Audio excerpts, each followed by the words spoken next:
These images were captured by our camera shortly after the American leader's conversation with Polish President Andrzej Duda. Donald Trump and Vice President J.D. Vance spoke in front of the Oval Office. The telephone conversation between Warsaw and Washington, D.C. concerned, among other things, the situation after the presidential elections in Poland.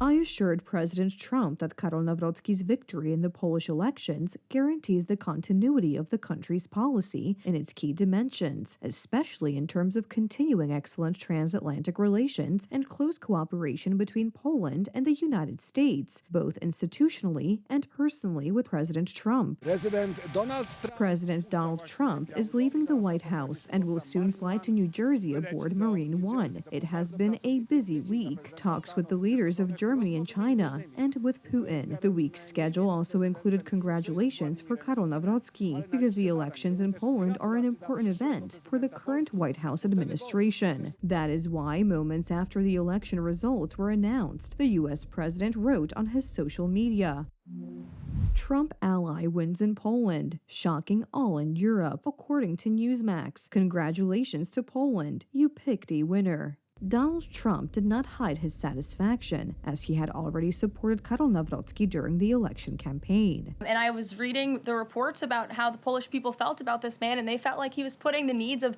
Poland first. And that's a very refreshing feeling, one that we know very well here in the United States of America. So, as you know, the United States and Poland have always had a very deep and strong relationship, friendship. They're a great ally, and I know the president continues to look forward to working with them. The election of Karol Nawrocki is, according to many experts, a chance for a new beginning in relations with the United States, because a photo like this, or this post by Prime Minister Donald Tusk, "Dear Republican Senators of America, Ronald Reagan, who helped millions of us to win back our freedom and independence, must be turning in his grave today. Shame on you." This did not help in building strong relations with Washington, D.C. Unfortunately, this has not only been noticed, but it is also remembered here in Washington. So we need some kind of impetus to put this past behind us and allow us to build these relations on the basis of the political mandate received by President Nawrocki. The victory of a conservative candidate in Poland is a very good sign for Donald Trump's administration, says Professor James Robbins of the American Foreign Policy Council in an interview with TV Republica. I think Poland plays a very important role in that, because given Poland's economic growth, increasing importance in Europe, and having conservatives in positions of power, they're definitely in the leading edge of this movement. We're seeing it spreading all across Europe, different parties that are rising up in each country that represent a more nationalistic, country-centered. A strong Polish-American alliance is also essential for NATO's security. Poland's strength is important for the United States. The deterrence of Russia is important to our vital interests as well, just as well as Poland's. So far, Donald Tusk's government has canceled the tender for the purchase of 32 Black Hawk helicopters, which were to support the ground forces and cooperate with the previously ordered American Apache combat helicopters. The construction of a nuclear power plant with an American investor is also in question. So far, the project has been delayed by 3 years. There are many topics to discuss between the presidents, which is why Karol Nawrocki wants to travel overseas on his first trip. I am glad that after my visit to the United States, which was intended to prepare me for the role of President of Poland, these relations, these talks, and the awareness that we can count on our American partners in the economic, technological, and military spheres have remained. These are very important relations, and I will take care of them. Some of these issues may be raised by Polish President Andrzej Duda at the NATO summit in The Hague, scheduled for June 24th and 25th. The President of the United States has already announced his presence there.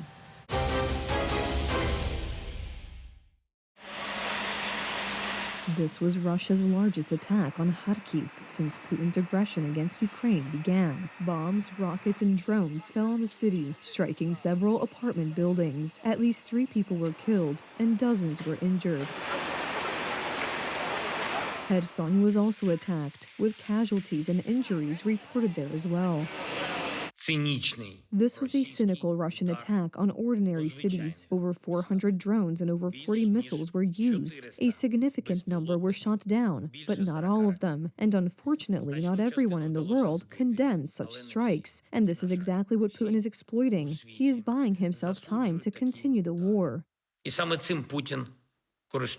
This is supposed to be the Russian war criminals' response to Ukraine's recent attack on 5 Russian airfields and the destruction of 40 military aircraft. This is a huge blow to Putin's forces and a weakening of Russia.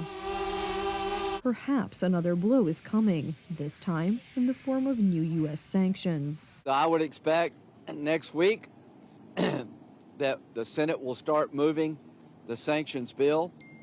There are House members that are ready to move in the House, and you'll see congressional action. Both Donald Trump's entourage and the president himself are clearly signaling a change in their approach to Putin and Russia if the latter does not begin genuine peace talks, and there are still no signs of this happening. Hence the bill and the sanctions. Well, I know the bill. I've studied the bill. We're going to see. I mean, if I think Russia will not be making a deal or stopping the bloodshed, 5 and 6 even, I've been saying 5 and 6 and now it's more, 1,000 a week soldiers being killed and people being killed, not just soldiers, people being killed, but largely soldiers being killed. Use it if it's necessary. Russia is clearly playing for time, delaying peace negotiations and setting absurd conditions. I don't believe Russia is interested in peace.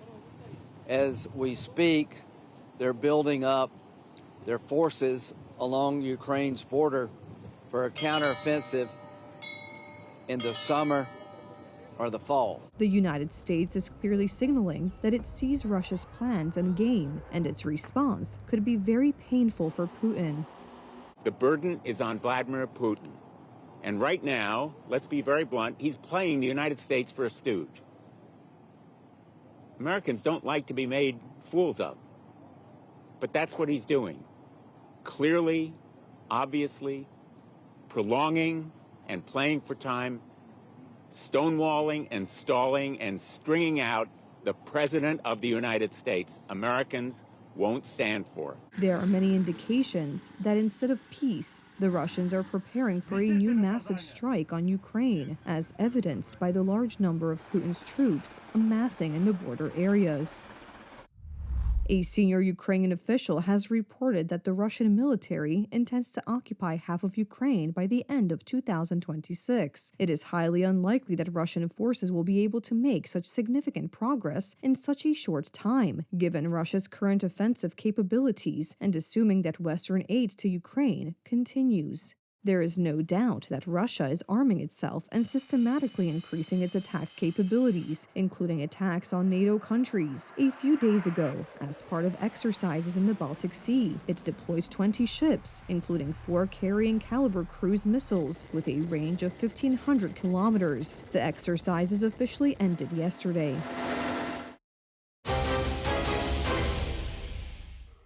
And now for a brilliant Japanese invention that will help humanity in its fight against waste. The Japanese have invented plastic that dissolves in salt water in a few hours. Plastic has revolutionized our lives. It has replaced many much more expensive materials. Now it is everywhere, and its production and use are growing rapidly. Unfortunately, it is not biodegradable. It remains in the natural environment for hundreds of years and threatens the health and lives of animals and humans. Microplastics and chemicals has adverse effect on brain health and like infant physiology and some illness and diseases related with some reproduction system, and also has connection with some other health issues like tumors, the cancers, endocrine disruption, and also some inflammatory effects. Given the widespread use of plastic and the huge amount produced, we can only reduce its level. It is impossible to eliminate it completely because microplastics are everywhere. All of the waste management strategies, even plastic removal technologies, applied 100% successfully, will not reduce plastic pollution in the next 50 years because we will also, in the same time, we will increase the production. Scientists in Japan have developed a plastic that dissolves in seawater in a few hours, offering a potentially brilliant solution to the modern problem of ocean pollution. Our plastic is as strong as conventional plastic, but when it comes into contact with salt, it breaks down into its original raw materials. These raw materials can then be decomposed by bacteria, meaning that they ultimately return to the environment as safe substances. Many existing biodegradable plastics are unable to dissolve properly or completely, leaving behind harmful microparticles. When we place a plastic sample in an aqueous solution with the same salt concentration as seawater, it dissolves in about 2 to 3 hours, depending on its thickness and size. Scientists from Australia have also reported a breakthrough in the fight against plastic, discovering a marine fungus that breaks down polypropylene. The fungi produce enzymes that naturally break down materials like plastics. The fungi use these enzymes to latch onto the plastics, but also to degrade them and break down the carbon into lighter compounds like carbon dioxide and water. Image show the plastic before degradation. It's one base. So this image show the plastic after the degradation process.